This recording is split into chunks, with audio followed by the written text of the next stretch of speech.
you optimize the function of the rest of the body. And in martial arts, everything's about balance, right? Mm-hmm. So I want everything to be, everybody's orthodox or southpaw.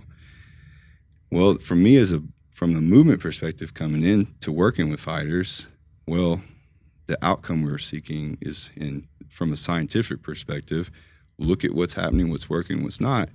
Well, this means I'm predictable, because that means that every time I see people get knocked out or counterstruck, which I don't want my fighters getting hit. That's my first priority. I don't like them having cuts and bruises and being hurt. That sucks. It hurts me. So I want to help understand that me being predictable and standing here with this chambered right hand ready to throw it, that's every time you see a fighter get knocked out, it's off their right hand. Mm-hmm. So the idea is, or even if a wrestler's grabbing this front leg, we'll just pull it out. Well, why don't they pull it out? That's the simplest thing. And I got distance because they're not comfortable switching stances. So the idea is there's more optimal ways of moving within a fight, but it's contradictory to the boxing dogma or the Muay Thai dogma or the Jiu-Jitsu dogma.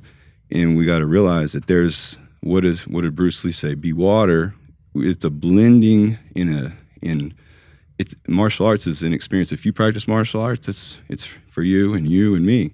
It's an individual experience, and what it can be is limitless when it's you against you versus you against somebody else. What's really interesting about some of the part of what you just said is when you think of like Lomachenko, I think you mentioned Lomachenko.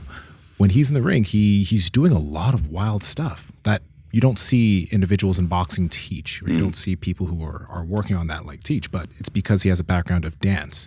Like he has that totally outside background dancing where the footwork from literally just play, he brought that into boxing. And I mean, I don't know if he has the best record ever or whatever, but like when you watch Lomachenko box, you got to pull this up too. It's insane. Like you can't even fathom. Like you're like, how the fuck do I train that? You know? Well, watch his training. It's all about, it looks just like what he's doing. Like you said, it's neuro-optical based, right? Mm-hmm. And I got pages of notes of just my thoughts on these things, right? Because there's not a lot of. I'm sorry if you're listening to the podcast right now, and you gotta check this out. Yeah, we're checking out Lomachenko. And watch his eyes. That's what I watch. Watch his eyes. They're always seeing everything. He never loses vision, even when he's slipping or underneath. And he's playing with his opponent's eyes. And a lot of his movements actually are creating obstructions and very subtle things that give him opportunities that other people don't even realize exist. I think, someone like Muhammad Ali just had like an incredible flow. He didn't do anything, crazy, but for his size, people forget that Muhammad Ali probably has like one of the most impressive physiques in the history of sport as well. Like he looked incredible when he was young, but he did some unconventional things. He would run in boots that were like heavy intentionally. Try to bring the knees up a little bit more. And whenever you see video of him, he's not just running. Like he's not just out there running. He's running backwards. He's running sideways. He's throwing punches. And he looks like he's dancing. And he would talk about it in the ring, how he's just going to dance around. Like he talked about George Foreman in that famous fight where he did the rope-a-dope. He just kept on the ropes and talked about how he's going to dance around George Foreman. And George Foreman was killing everybody. George Foreman knocked out Joe Frazier, I think, in 3 rounds. And Joe Frazier is the guy that, he gave Muhammad Ali a lot of fits and broke his jaw and all kinds of crazy stuff. So for Ali to be like, hey, I'm just going to dance around George Foreman, everyone's like, yeah, right. But look at him. Look at how many missed shots. Well, I mean, how demoralizing is that? So I'd rather have you punch me than make me miss like that. Yeah. And he's having a blast. Hey, that's fun. He's having a good time. That was 21 punches in 10 seconds. And that's the whole thing. You have the mind-muscle connection, which is so valuable in training, right? And Ben Patrick talks about the mind. That's a part of what we were talking about earlier, where I was like, I love that idea behind the focus in the feeling of that, and not just the mind-muscle, but the mind pattern, like that connection to this bigger pattern. And I think that's a part of that value in the training. But when it comes down to fighting especially, it exposes everything to the highest level because the consequences are so great. There's no greater consequences than in fighting. They're real and they're personal to that athlete. And so that's the things that you would rather them not have to be the truth be defined by the actual them getting knocked out, and then actually have a person that's open and vulnerable enough to listen. They're confronting fear at the highest level. Every fighter. There's not a fighter out there that's not scared. Fighting is fear, right? It is pressure, right? Then why are fighting camps and coaches still training fighters with pressure? Because I get it. Like if you're doing like Tiger Woods' dad and you're just going to like simulate pressure by just talking to him like he's a piece of trash, and like, well, if he can deal with that, he can zone out everything.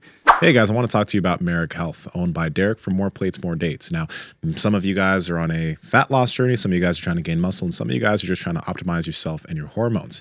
That's why Merrick Health is so great, because you can get your blood work done. A lot of us don't know what's going on under the hood as far as our cholesterol, our testosterone, our hormones are concerned, and you need to get that checked multiple times a year. That's why we've partnered with Merrick, and we have something called the Power Project Panel, which has 28 different labs. And if you do get the Power Project Panel, they'll actually be able to partner you up with a patient care coordinator that will go through your labs with you and advise you on what you should do. So, Andrew, how can they get it? Yeah, you guys got to head over to merrickhealth.com/powerproject. That's MAREK health.com/powerproject. You guys will see the Power Project panel. And when you guys check out, use promo code PowerProject to save $101 off the entire panel. Links to them down in the description, as well as the podcast show notes. You're teaching him to deflect. You're teaching them to actually to like pebbles off a stop sign. I always say it's like now they're learning how to ding. The information's coming, and they're actually learning how to close it off. That can be a skill, or it can be a total detriment, right? Because now I'm cutting myself off to other information, other sensation, other things that are important. What's important is that I notice and hear it, but it moves through me, right?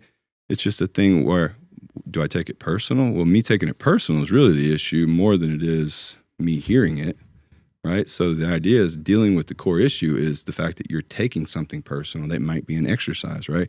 Or if somebody's saying something to you that you might even told them to say to you to help you, put pressure on you, and then you feel a certain way about it. Well, that's the thing that needs to be investigated. But if we're not spending some time in a deeper place, in active meditation, some of my most profound thoughts about where I can correct a thing I'm doing that may not be fair happens in that moment of isolation where I've cut off the sensations and I'm moving in a very diligent way. But my intentions are also to be open and to be reflective. And I think those intentions are the thing that are most valuable when it comes to performance. And with these fighters, confronting fear in a healthy way is a difference of championship mentality or a successful career. But then you lose when it matters, right? And so my objective working with fighters is realizing if I can help them treat the mind through this training, and we can work on talking about fear, and we can talk about, John Jones used to always talk about the samurai's death, right? So he would allow himself to go into the darkest place and to visualize losing and being exposed and being knocked out and in just the worst possible outcome. And in the samurai's case would be death, right? But in what it does is from that point forward, you're kind of free. Because is this like when we were talking in the gym, you mentioned some fighters have anxiety before a fight, but they never bring that up, and they use their camp as like, they create utopia. You're better at explaining that. So right. And Alan Belcher is a source of a lot of wisdom for me because he had this guy that has this huge seasoned career in the UFC who retired basically while he was in the top 5 because of an injury at 26 years old at the top of his game because of, and not only that, he was having success in business. So he was like, he had some security, and security sometimes is our biggest enemy, because we forget what got us there. And those driving forces that seek comfort or lies, and because you get to the point where you meet goals or you do this or you do that, you meet this intended vision of this controlled thing you tried to create. And you realize how empty that was and how limiting it was too, because you could have set bigger goals if you wanted to, there's the labels are the things we got to be careful of. And I think the wisdom in working with guys like Alan, who are confronting fear and do it in such a relaxed way it's all about the mind. I'll tell you what, this is profound. This is one of the deeper parts of of this moment that happened with Allen in his last fight. Because I don't care how long you've done it, there's always it's a process of managing yourself, right? And we do all these breath work and yoga twice a week, and we go deep because it's so helpful for those guys in managing. And now they're talking about fears that I've never heard them talk about. They're talking about their emotional experience. And these are like, to me, sitting back, I'm like, now that's when I shut up and I just let it all go and just like let it, the outpouring. But some would wonder, why is that important for this fighter to do? Like, why, if they feel anxious before a fight or they have anxiety about it, why don't they just train their ass off so they feel confident enough to be able to go into the fight? Why do they need to talk about it? There's different levels, right? And there's different experiences for each person. And you have some guys that don't even know what loss is. They've just used that training and they've hidden behind that because they didn't have a reason to appreciate what we're talking about. And those are why undefeated fighters, usually it takes a really special guy that's really mentally strong and has a deeper sense of wisdom to really stay undefeated for long periods of time. Even if you look at like Floyd Mayweather, people are only seeing what they see. They're not realizing that through that dedication and discipline and training, he's learning things and insights about life, about opposition, about combat. Such a deeper. He's playing chess while everybody's playing checkers, and it's from his obsession, his showing up every day. And yeah, the training's cool, but it's really what is it teaching him in terms of how he's learning, and he's looking at it from such a deeper angle than people give him credit for. That's why he's who he is. But I think those are the things we got to remember. The mental is the thing, right? So it's the governor, and we need to sometimes stop thinking about the movement and the body and all these other things and think about the best fighters these days have great generalship. It's what they do without even throwing strikes. It's the way they're able to control and generate positions from their opposition. Like, look at Izzy.